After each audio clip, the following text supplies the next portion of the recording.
awesome. Again, playing in this division all year, we saw the caliber of all the teams, and everybody plays each other very tough, plays very good baseball, and so it's really cool. I think it's great that we have three of our divisional teams. I could follow the Tigers, as you guys talk all year.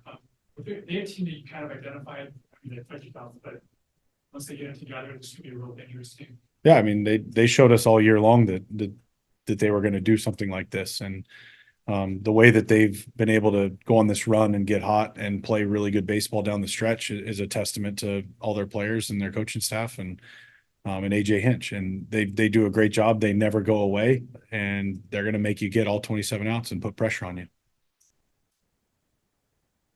I know you talked about him, but Stephen Kwan, how important is he to what you guys want to accomplish?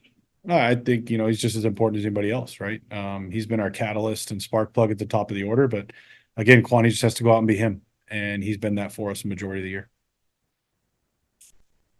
How did Cobb look to you? I thought he looked great. Velo was there, the shapes, movements, getting weak contact, swing and miss. I thought he looked great, and he feels good, so that's what's important. I don't know what exactly where he's at. He's a locker. Other guys don't. What does it mean to have his presence? And then is he in a different spot than maybe other guys at AAA? Or We have a number of guys who are going to be with us, and then we have some people working out in Akron, and there's there's people in both places. But Cookie, he threw a couple innings yesterday, looked really good, and so we want him to stay ready.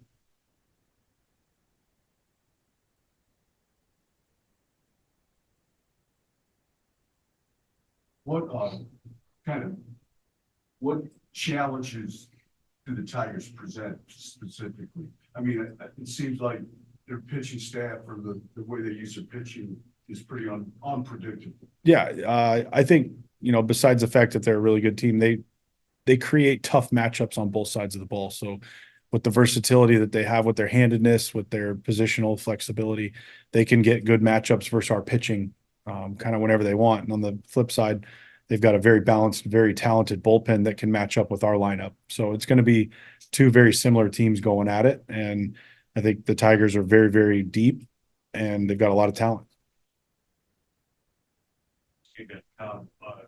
What he was able to do out there today, give you any except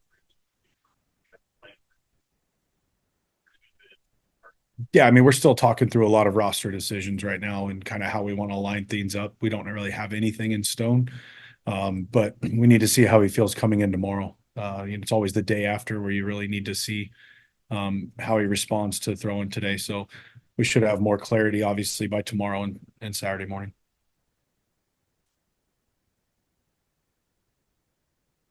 How many pitches? Do you know, can you give us an idea how many pitches? I think he ended up right at 60, 65, somewhere in between 60 and 65.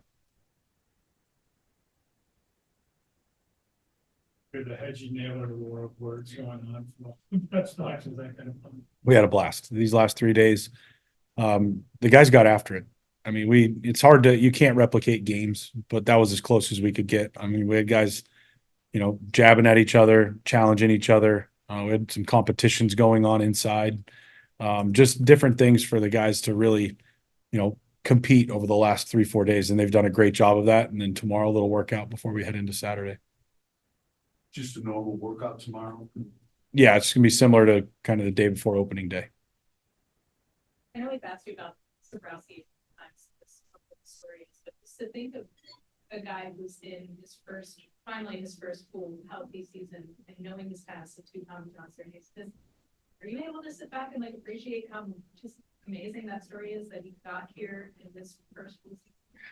Yeah, I think what Eric's accomplished for himself and his family is it's tremendous. And to go through 2 Tommy Johns, not knowing what's going to happen with your career, to then busting onto the scene and now with an opportunity to make a playoff roster, I think that's what anybody would dream of. And Eric's done everything we've asked of him and more, and we've thrown him in a number of different situations, and he's answered the call. So he's just so pumped to be here and to be a part of it. And it's been a really fun story.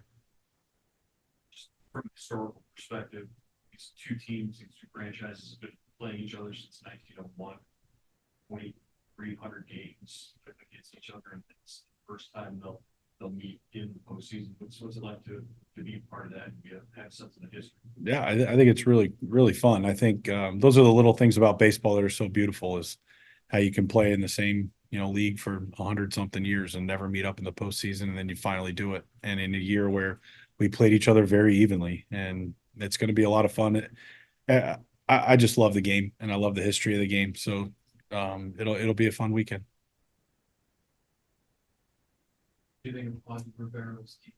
I thought he played first base really well. I thought he went back on the pop-up, little drifted just a little bit, but was able to make the play. So we'll get him out early tomorrow with Kai and Rugi and work on some drop steps for those infield pop-ups. You and Hitch pretty close? Oh, I wouldn't. That's right. Yeah, I mean, I think we have a mutual respect for each other, and we've had a number of conversations over the past couple of years, and he's always been very, very good to me. And yeah, I have ultimate respect for AJ and what he's done. What do you like about the way he does his job?